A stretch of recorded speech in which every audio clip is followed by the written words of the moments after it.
Top 5 tips para sa healthy living. Number 1.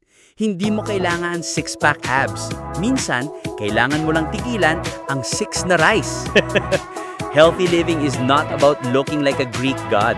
Minsan, kailangan mo lang tigilan ang pagkain na parang may Third World War bukas. Di mo kailangan mag-fad diet. Kailangan mo lang iwasan ang pagkain ng 3 ulit sa hapunan kasi may extra ulam. Number 2. Matulog ka. Hindi ka superhero. Hindi ka rin productive kung zombie ka.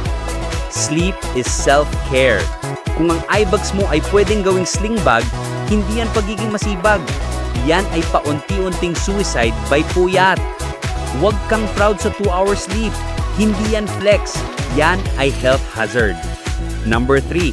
Maglakad ka naman paminsan-minsan. Hindi lang papunta sa ref. Gusto mo ng exercise? Hindi kailangan ng gym membership. Minsan, kailangan mo lang bumaba ng jeep ng isang kanto bago. Yung pangarap mong maging fit, walang mangyayari kung ang cardio mo ay lang scroll-scroll sa TikTok. Number 4. Uminom ng tubig. Hindi milk tea, hindi soft drinks, hindi iced coffee na parang dessert. Kung ang ihi mo ay kulay concentrated pineapple juice, problema na yan, hindi aesthetic. Tubig ang tunay na pampabata. Hindi mahal, walang calories, walang sugar rush, at higit sa lahat, hindi ka pa kakabihin. Number 5. Matuto kang mag-stress relief na hindi pagkain o alak ang sagot. Yes, life is hard, pero every time malungkot ka, kakain ka ng 2 box ng pizza, hindi ka nagre-recover, nagre-retreat ka.